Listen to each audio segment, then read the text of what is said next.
रहीम। आज हमारा second semester paramedical student के पैथोलॉजी का टॉपिक है टाइप ऑफ नेक्रोसिस। इससे पहले मैंने आपको लेक्चर में बताया था सेल डेथ के हवाले से। फिर मैंने आपको बताया था कि एक होता है सेल डेथ नेक्रोसिस से और दूसरा होता है सेल डेथ एपोप्टोसिस से। नेक्रोसिस और एपोप्टोसिस को हमने बहुत डिटेल से बताया था कि एपोप्टोसिस को हम नेचुरल सेल डेथ भी कहते हैं या इसको हम प्रोग्राम्ड सेल डेथ भी कहते हैं, और नेक्रोसिस जो है ये है एक्सीडेंटल सेल डेथ। अभी आता है एक्सीडेंटल सेल डेथ यानी नेक्रोसिस के टाइप्स। तो इससे सबसे पहले नेक्रोसिस का जो टाइप है इसको हम कहते हैं कोआगुलेटिव नेक्रोसिस। नेक्रोसिस का सबसे पहला जो टाइप है वो है कोआगुलेटिव नेक्रोसिस। क्या है कोआगुलेटिव नेक्रोसिस? आप लोगों को नेक्रोसिस का तो पता है कि सेल डेथ होता है, लेकिन इसमें अभी एक नया लफ्ज़ आया और वो है coagulative necrosis. Already old term है। तो कोआगुलेटिव नेक्रोसिस हमेशा this type of necrosis always occur in solid organ, solid टोस, सख्त। कोआगुलेटिव नेक्रोसिस हमेशा इंसान के जिस्म में कौन से ऑर्गन में होते हैं? सॉलिड ऑर्गन में, सख्त ऑर्गन में ये नेक्रोसिस होता है। सख्त ऑर्गन से मिसाल है किडनी, हार्ट। जब किसी भी इंसान के किडनी पे प्रेशर आ जाए, कोई डिज़ीज़ आ जाए और उसकी वजह से इंसान के किडनी या नेफ्रॉन, लाजिमी बात है किडनी का डैमेज या नेफ्रॉन का डैमेज एक ही बात है। तो जब किसी भी इंसान के किडनी पे स्ट्रेस आ जाए, प्रेशर आ जाए और उस स्ट्रेस की वजह से उस किडनी के अंदर सेल का डेथ हो जाए, तो एक तो सेल डेथ हो गया तो इसका मतलब है कि ये नेक्रोसिस है। दूसरा, ये डेथ कहाँ पे हो गया? किडनी में हो गया। तो किडनी है सॉलिड ऑर्गन। तो बात कहाँ तक चली गई? बात चली गई कोआगुलेटिव नेक्रोसिस के साइड पे। तो इसलिए मैंने आपको बताया कि this type of necrosis always occur कहाँ पे होता है? Always occur in a solid organ of a human body. दूसरा टाइप ऑफ नेक्रोसिस इसको हम कहते हैं ल्यूकोपेक्टिव नेक्रोसिस। अभी ल्यूकोपेक्टिव नेक्रोसिस क्या है? As the name indicate that this type of necrosis occur in soft tissue, soft part of the body. कि कहाँ पे होता है? This type of necrosis always occur in soft parts।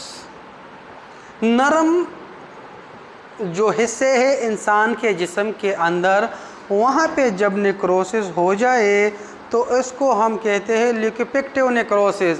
और इसका एग्जांपल है, for example necrosis of brain.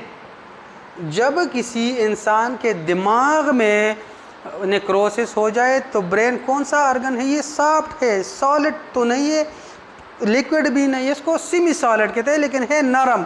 तो मैंने आपको बताया कि this type of necrosis always occur in a soft part of the body.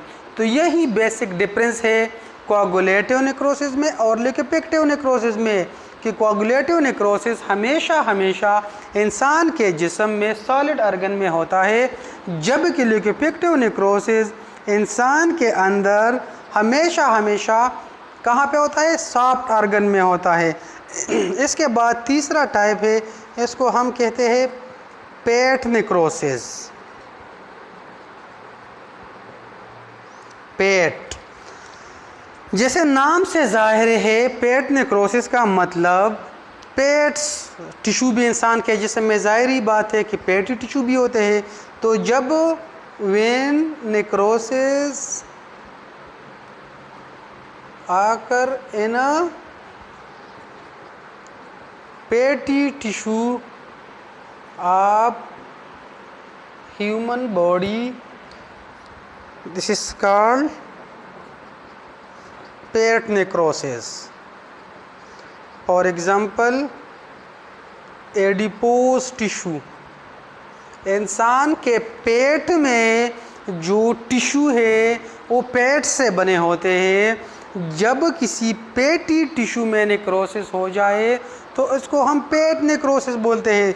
दूसरा एग्जाम्पल है नेक्रोसिस ऑफ ब्रेस्ट। फीमेल के ब्रेस्ट में भी ज़्यादातर जो अमाउंट पाया जाता है वो होता है पेट्स। जब पेट में नेक्रोसिस हो जाए पेट्स टिश्यू में तो उसको हम पेट नेक्रोसिस बोलते हैं। और इसका एक चौथा टाइप है, उसको हम कहते हैं फाइब्रोनॉइड नेक्रोसिस। चौथा type of necrosis is fibrinoid necrosis. तो अभी फाइब्रोनॉइड नेक्रोसिस में मेन डिफरेंस और दूसरे टाइप्स ऑफ नेक्रोसिस से फाइब्रोनॉइड नेक्रोसिस में सिर्फ एक ही डिफरेंस है, और वो डिफरेंस जब win necrosis occur in connective tissue, जब इंसान के अंदर नेक्रोसिस कनेक्टिव टिश्यू में हो जाए तो फिर इसको हम फाइब्रोनॉइड नेक्रोसिस कहते हैं। तो ये 4 टाइप है नेक्रोसिस के। कनेक्टिव टिश्यू का एग्जांपल मैं आपको ब्लड वेसल का दूंगा। जब ब्लड वेसल में नेक्रोसिस हो जाए तो दिस कॉल्ड फाइब्रोनॉइड नेक्रोसिस। तो ये इंतहाई अहम टॉपिक है, इससे बार बार MCQs भी आते हैं और वाइवा में भी टीचर पूछते हैं। अक्सर ज़्यादातर पेपर में आता है कि जब इंसान के किडनी में नेक्रोसिस हो जाए तो ये कौन से नेक्रोसिस का एग्जांपल है। तो आपको पता होना चाहिए कि इंसान के जिस्म में किडनी जो है इट इज़ सॉलिड ऑर्गन, और हमने बताया था कि जब किसी इंसान में सॉलिड ऑर्गन में नेक्रोसिस हो जाए तो इस कॉल्ड कोगुलेटिव नेक्रोसिस। दूसरे साइड पे जब इंसान के जिस्म में सॉफ्ट टिश्यू में नेक्रोसिस हो जाए तो इसको हम ल्यूकोप्लेक्टिव नेक्रोसिस कहते हैं, फॉर एग्जांपल ब्रेन। और तीसरा मैंने पेट नेक्रोसिस के बारे में बताया, जब इंसान के जिस्म में पेटी टिश्यू में नेक्रोसिस हो जाए तो उसको हम पेट नेक्रोसिस कहते हैं, फॉर एग्जांपल एडिपोज टिश्यू। और चौथा मैंने बताया कि फाइब्रोनॉइड नेक्रोसिस, जब इंसान के जिस्म में कहाँ पे हो जाए, कनेक्टिव टिश्यू में नेक्रोसिस हो जाए तो उसको हम फाइब्रोनॉइड नेक्रोसिस कहते हैं। तो ये 4 टाइप्स है नेक्रोसिस के, इंतहाई एग्जामिनेशन पॉइंट ऑफ व्यू से इंतहाई अहम टॉपिक है। तो इसका एक MCQs के हवाले से याद करना चाहिए। और इसका डिफिनीशन इसका 5वां टाइप भी होता है, इसको हम गैंग्रीन कहते हैं, गैंग्रीन। लेकिन चूँकि गैंग्रीन एक अलग सेपरेट टाइप में टॉपिक भी है तो इसको हमने इसलिए यहाँ पे डिस्कस नहीं किया। तो अगर आप नाम लिखना चाहते हो सिर्फ नेक्रोसिस के टाइप्स के तो गैंग्रीन भी नेक्रोसिस का एक टाइप है, लेकिन यहाँ पे हमने इसलिए डिस्कस नहीं किया कि गैंग्रीन सेपरेट एक बड़ा टॉपिक है, तो इसको हम नेक्स्ट लेक्चर में डिस्कस कर लेंगे। लेकिन है गैंग्रीन भी नेक्रोसिस का टाइप। तो यही लाजिमी टाइप्स है, इसको आप बिल्कुल याद कर ले। फिर कोई कमेंट्स हो, कोई क्वेश्चन हो तो आप कमेंट्स में पूछ सकते हैं।